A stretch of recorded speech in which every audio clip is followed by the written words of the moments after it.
What's up, Jesus lovers? Man, the Lord has been working with me on passing the test in order to get to your next. Oh my gosh, don't you just hate taking tests? And then when you do take these tests, you want to pass it the first time so you don't have to deal with it again. If you don't pass your test, you can be stuck somewhere where you shouldn't be. Having to go around the wilderness 5, 10, 15, 20, 40 years, being stuck somewhere way too long when you should have been out of a certain situation that you're in. Like, I hate taking tests if I feel the pressure. I hate it if I'm not prepared all the way. You know, your teacher prepares you for the test that you have to face. He not only directs your steps, he lectures you, directs you to what books that will actually help you for this test. And then you have the ability to reach out to a study group to help you. He also provides tutors. It's ample amounts of videos that you can use to help you. But even after all of that, you know that you have to take the test by yourself. After all the studying and everything you did, what does the teacher do when it's time for you to take the test? They go silent on you. Now it's time for you to prove that you've been paying attention, that you've been learning. And this is where they evaluate how much you picked up, how much you've learned, what knowledge you gained, the understanding that you got from it, what level you're actually at. And guess what? The test is going to also show the areas that you need to grow in or the areas you need to work on. You know, one person who had to pass the test in order to get to the next level? Joseph. Joseph was tried. Go to Genesis 37. And when you start reading about Joseph, you'll see that at 17, he had a gift from God. He had the gifts of dreams. And he also could interpret the dreams.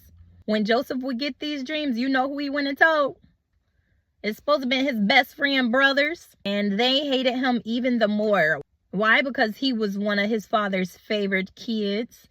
The father loved him more than he did them because God blessed him in his old age with Joseph, with the wife that he actually loved. What? Joseph fell because he didn't stop telling them the dreams that he had. Knowing that they couldn't handle the first dream that he told them. And it was, they were bowing down to him. So, they hated him even more so. One day, the father Jacob told Joseph to go check on his brothers in the field. When they saw Joseph coming from afar off, they started plotting on his demise to take him out. And one of his brothers said, nah, let's not take him out. Let's toss him in the cistern pit. That's what they did until they saw a caravan of Ishmaelites coming their way. And they thought to themselves, how about we just sell him? So they sold him for 20 shekels of silver into slavery. Now, do you know how betrayed and lonely he felt? Pleading for his life to his brothers, the people who he should have been trusting, who should have been loving him, who should have had his back. Now he's being sold into slavery with tears in his eyes, having to leave and depart from a comfortable situation with his family to now step into unknown territories of being uncomfortable. At 17, he had to hold on to everything that his dad taught him up until now. And the dad, Jacob, made him a robe. So the jealous brothers took the robe, ripped it apart, put animal blood on it, and went to take it back to the father to tell him, like, hey, a ferocious beast or something got a hold to your favorite child. And when Jacob got that news, he refused to be comforted and was choosing to mourn the rest of his life. Genesis 39. Joseph was taken to Egypt, where Pharaoh had Potiphar, the captain of the guard, ended up buying Joseph from the Ishmaelites. Verse 2 talks about the Lord was with Joseph so that he prospered. and he lived in the house of his Egyptian master. When Potiphar saw that the Lord was with Joseph and everything that he touched prospered, he had favor in Potiphar's eyes. Potiphar put him in charge of the entire household. You basically needed to go through Joseph for everything. Now, verse 6 talks about how Joseph was a fine young man, well built in all, so much so that Potiphar's wife saw, oh my gosh, and he got a little bit of power. She tried to sleep with him. And the first thing Joseph was saying was, no, I will not do this wickedness before God. So Joseph is being tested again, and he's passing his test. Innocent in all. And the Bible talks about she pressed him daily, that thirst bucket, and he still denied her, rejected her, and she could not handle that. So one day she grabbed his cloak, hey, come to bed with me, and he rejected her and ran off, left the cloak in her hand, and then she lied on him, telling everybody that he tried to sleep with her and stuff. Now he's back in a position where he's being tested again, and they tossed him into prison. Now drop down to Genesis 39 verse 21, and it talks about how even in prison the Lord was with him and showed him kindness and granted him favor in the eyes of the prison warden. Even though it was not his fault, he's back in a situation again where he's wrongfully accused and wrongfully mistreated. God still showed him favor in the eyes of the warden. So the warden put Joseph in charge of all those in the prison, and he was made responsible for everything that was done there. This is the thing, you got to keep God first. If you're God's child, God is going to take care of you no matter what situation, circumstance, trial that you're in. 1 Peter 4:12. Think it not strange concerning the fiery trials which are to try you, as though some strange thing just happened to you. But rejoice inasmuch as ye are partakers of Christ's suffering. James 1:2-4 talks about, consider it pure joy, my brothers and sisters, whenever you fall into various trials.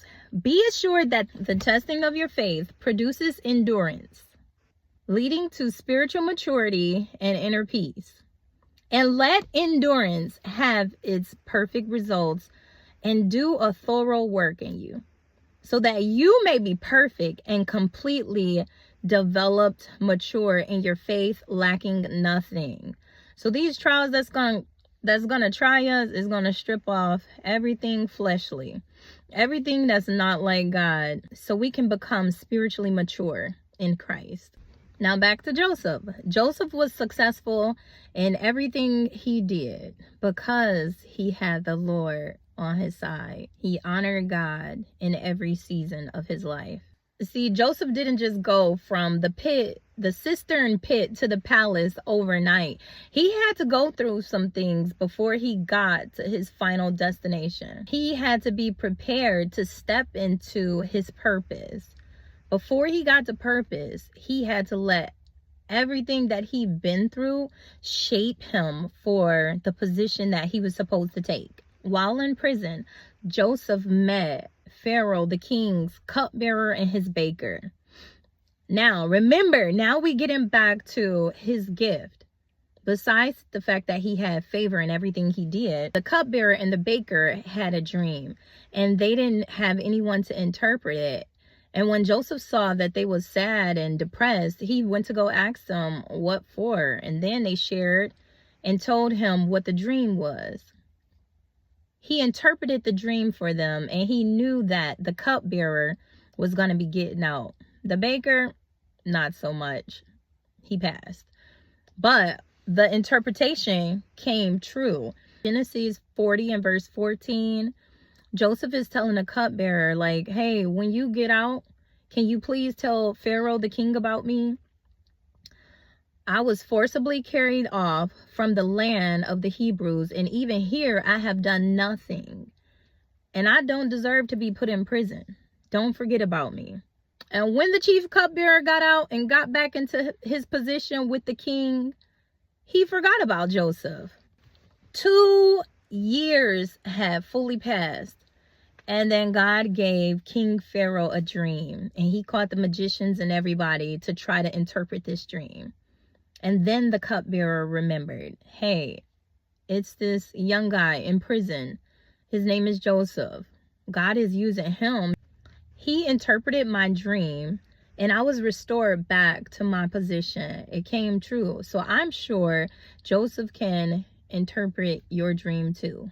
Pharaoh sent for Joseph. He shaved and changed his clothes because you can't come stand in the presence of the king looking any kind of way. And then he told Joseph his dream. And Joseph let him know, hey, I can't interpret anything without God. God is the one who interprets dreams. He gave God the credit. Because we can do nothing on our own. We need God to help us with everything, especially fulfilling the purpose that he has for us. Joseph interpreted his dream about the 7 years of plenty, 7 years of famine. And Pharaoh was like, hey, well, I need to put somebody over this. He said, can we find anybody in the land like this man? In verse 39, Pharaoh said to Joseph, since God has made all this known to you, there is no one discerning and as wise as you. You shall be in charge of my palace, and all the people are to submit to your orders. Only with respect to the throne will I be greater than you. Pharaoh put Joseph in charge over the whole land of Egypt. And now he went from the cistern pit into slavery, into Potiphar's house, into prison, the dungeon, into the palace. But the key thing, God was with Joseph wherever he went because Joseph was faithful to the Lord. He held on to what he learned when he was growing up, what his daddy taught him. He was a man of morals and standards and value. And he was living to please God. Even if nobody could see if he fell into sin with Potiphar's wife, he probably knew nobody would even see it. When you think nobody can see what you're doing, God still sees you. You think you could be doing everything in secret, behind closed doors. Nobody can see the hidden sins that you have. God sees and he knows all. Even if you don't think it'll ever get out. Whatever you do in darkness is going to come into the light. And some of the time, he was thrown into situations where he didn't deserve. But his faith was not going to be shook. God was about to give Joseph double for his trouble. Before he could get to the palace, he had to tear off everything that was not like God. He had to pass every test to step into his purpose. He couldn't go as a young man. He had to get away from his family so he could mature to become the man of God who he was called to be. Even if it wasn't by choice, God still used him and directed him, showed him favor, no matter where he was at, no matter what season he was in his life. Joseph was 30 years old when he entered this phase. So you can eliminate every excuse you have of why you're not passing your test and stepping into your purpose. Now, when the 7 years of famine came, everybody who came to ask the king about anything, he directed them to Joseph. Hey, go ask Joseph. Ask him what to do. Joseph had favor. And because Joseph was there, Egypt was blessed. So your job is blessed because you there, children of God. Your house is blessed because you're there, children of God. Pray as you go into these seasons, trials, storms. Pray, fast, seek. Allow God to use you and direct your path. Now, Genesis 42 talks about how because of the famine of the land, now guess who had to come and step into sin? They brother again. The brothers that betrayed him. Now, their land was in a drought. They needed food. They had to come face to face with the one who they sold for 20 shekels of silver into slavery. Those backstabbing, jealous brothers. And guess what they had to do? Bow down to him. They didn't even recognize who he was, but he recognized who they were. And guess what he decided to do? Test them. Test them to see if they were the same brothers who would lie, cheat, steal, and sell his baby brother from the same mother. He wanted to see if his brothers was different or if they still were the same. But they weren't the same brothers as how he was when he was 17. When he tested them, asked them questions, they was passing a test. They told him about their father. And they didn't even, when they would talk amongst each other, because he even threw some of them in prison too. And that little petty get back. It wasn't for long though. You got to read it. But Genesis 42, it talks about how when they were talking amongst each other, they didn't realize he could understand them because he had an interpreter. So imagine, like, Joseph had to go to a land where he didn't even understand their language. He had to learn their language too. Ain't that something? Oh, talk about being uncomfortable. Oh, but he couldn't do his brothers for real like they did him. Now, everything was basically torn off of him.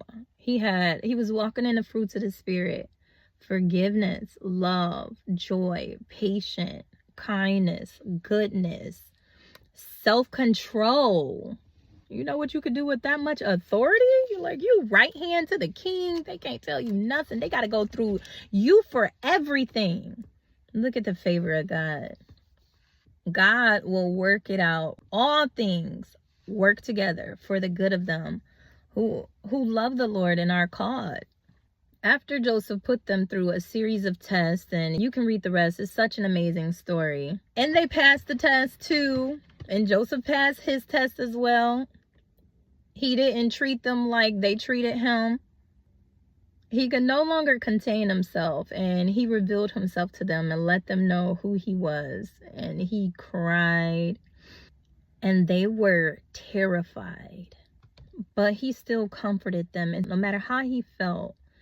Genesis 45 and verse 5. Now, I am Joseph, your brother, who you sold into Egypt. Do not be grieved, nor angry with yourselves, because you sold me here. For God did send me before you to preserve life. Even though it's been a famine, it wasn't you who sent me here. It was God. He hath made me a father to Pharaoh, and Lord of all his house, and a ruler throughout all the land of Egypt. If Joseph didn't get away from his family and walk through those tests and trials, the land wouldn't even be saved.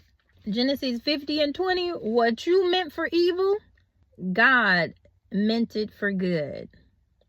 God turned it around for their good, to bring to pass, as it is this day, to save much people alive. And Joseph had them go tell his father and bring all of their family into the land of Egypt, where they were well taken care of. So God can talk to you through dreams, through visions. You will hear that still small voice. When you read your word, he can speak through you. Spend time with God. Have that relationship with God. God is going to help you pass every test that you face. Even if he get quiet at some moment, some things you have to do yourself. Cut off yourself. Let go of the things that hinders you from getting closer to the Lord.